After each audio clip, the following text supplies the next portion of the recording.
आज की इस वीडियो का टॉपिक है गुडविल इन कंसोलिडेशन।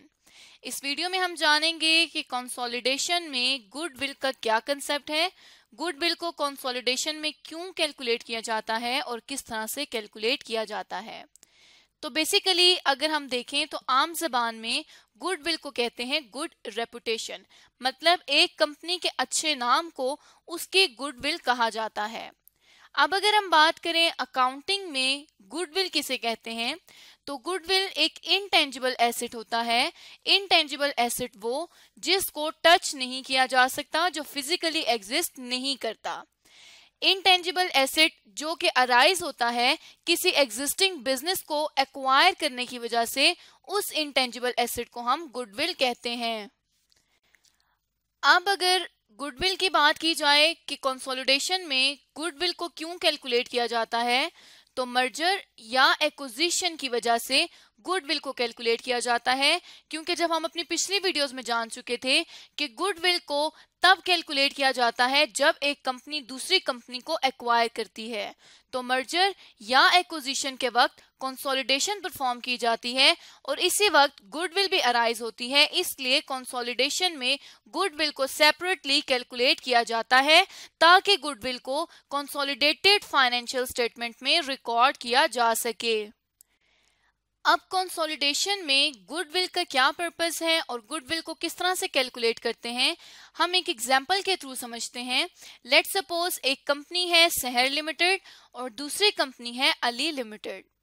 अब सहर लिमिटेड ये चाहती है कि वो अली लिमिटेड को एक्वायर कर ले और सहर लिमिटेड अली लिमिटेड का 60% पोर्शन एक्वायर कर लेती है।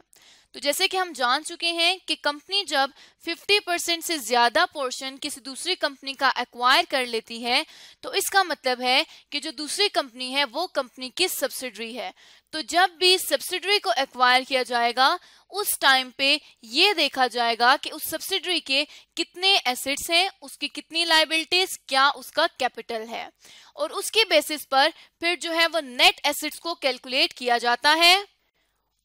और नेट एसेट कंपनी के वो टोटल एसेट्स होते हैं जिनमें से लायबिलिटीज को माइनस किया जाता है और तब कंपनी को पता चलता है कि असल में कंपनी की एसेट्स की क्या वर्थ है अपनी लायबिलिटीज को सेटल करने के बाद। तो यहाँ पे सहर लिमिटेड अली लिमिटेड को एक्वायर करेगी तो उस टाइम उसके नेट एसेट्स देखे जाएंगे कि नेट एसेट्स कितने हैं। लेट्स सपोज कि जो नेट एसेट्स की वैल्यू है, अब दो तरह की वैल्यूज आती हैं गुडविल में। एक आ जाएगी कि फेयर वैल्यू क्या है और दूसरी आ जाएगी book value of net assets क्या है। बुक वैल्यू को हम एज्यूम कर लेते हैं कि वो 800,000 रुपीज की है और जो फेयर वैल्यू है, मतलब जो वैल्यू इन एसेट्स को सेल करने से मार्केट से हम डिराइव कर सकते हैं, वो वैल्यू है 1 मिलियन रुपीज या 10 लाख रुपए। अब यहाँ पे हम देखें तो अगर एसेट्स को बेचा जाए तो उनसे ज्यादा पैसे आ रहे हैं, जबकि बुक्स में, अकाउंट्स में, फाइनेंशियल स्टेटमेंट्स में एसेट्स जो हैं वो कम पैसों के रिकॉर्ड हैं। अब इनके दरमियान एक डिफरेंस है 200,000 रुपीज का, जिसको हम कहेंगे कि ये गुडविल है। अब यहाँ तक तो हमें पता है कि गुडविल को हम किस तरह से कैलकुलेट करते हैं, लेकिन अब जो कंसोलिडेशन है उसमें गुडविल को स्पेसिफिकली रिकॉर्ड करना है, जिसके लिए गुडविल को कैलकुलेट करना जरूरी है। अब यहाँ पे एज्यूम करते हैं कि 55% हिस्सा जो है वो सहर लिमिटेड ने परचेज कर लिया है और जो कंट्रोल है वो अब सहर लिमिटेड के पास आ गया है, क्योंकि पेरेंट कंपनी के पास सब्सिडरी का कंट्रोल आ जाता है।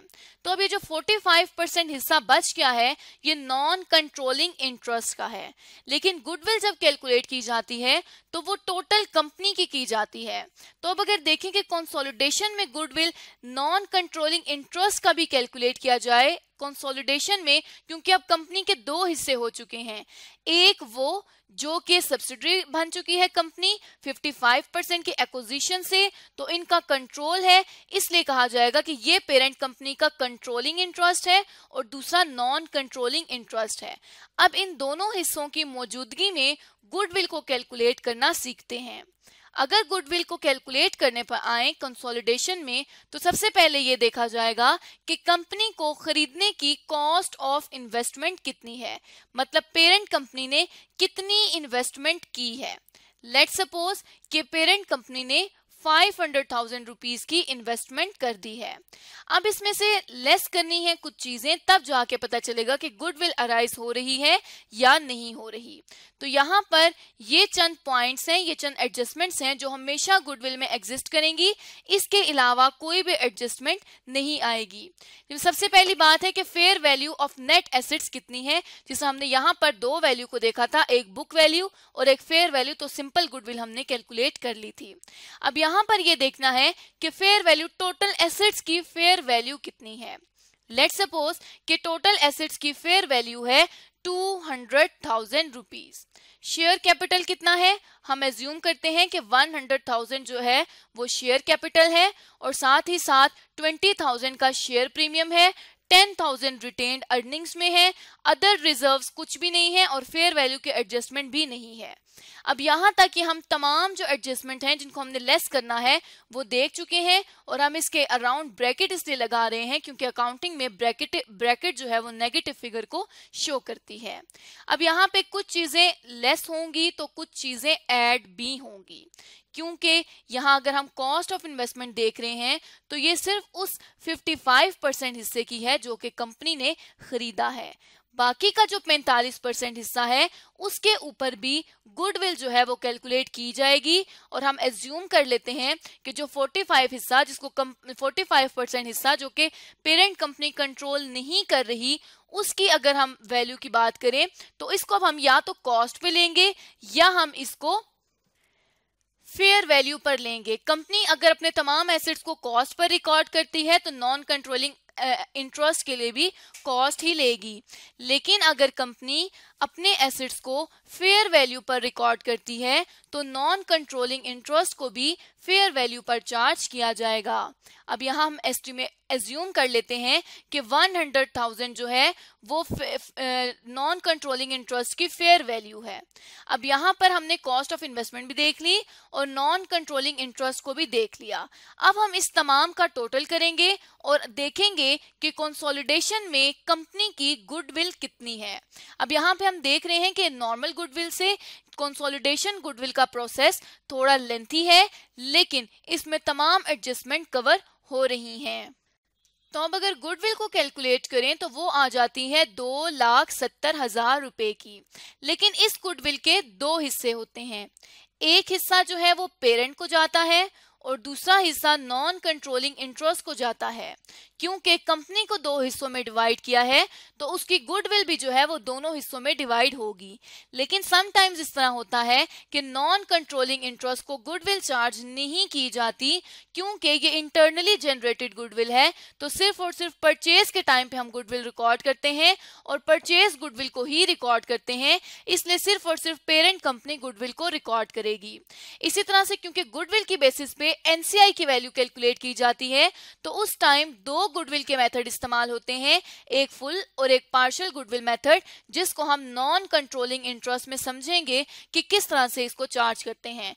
अगर फुल गुडविल को हम जनरल बात करें तो इसमें ये टोटल गुडविल आ जाएगी जो कि कंपनी की है, लेकिन पार्शियल गुडविल में सिर्फ पेरेंट की परचेज्ड वाली गुडविल आती है।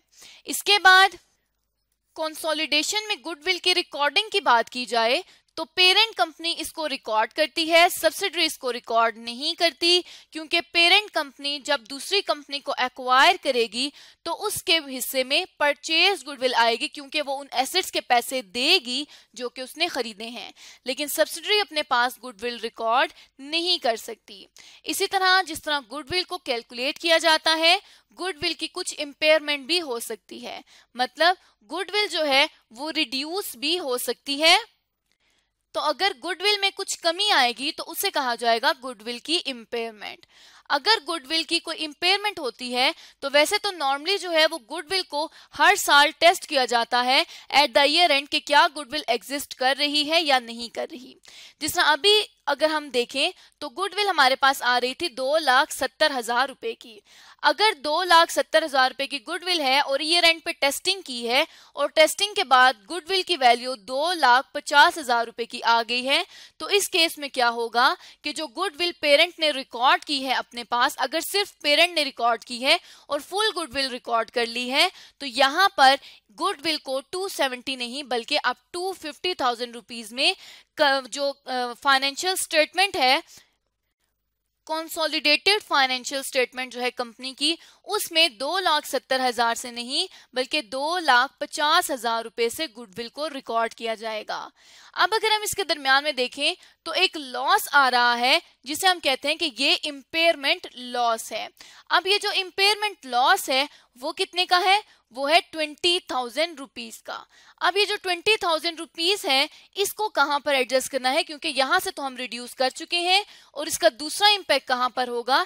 इसका दूसरा इंपैक्ट होगा कि कंपनी जो है वो अपनी कंसोलिडेटेड इनकम स्टेटमेंट में इसको एज एन एक्सपेंस रिकॉर्ड कर देगी, इस 20,000 रुपए के इम्पेयरमेंट लॉस को। तो यहां तक हमने देख लिया कि कंसोलिडेशन में गुडविल को किस तरह से कैलकुलेट किया जाता है और उसके हमने तमाम एडजस्टमेंट्स भी देख ली। और उसके अलावा हमने जाना कि गुडविल को कंसोलिडेशन की में गुडविल की रिकॉर्डिंग किस तरह से की जाती है और हमने उसको कैलकुलेट करके देख लिया।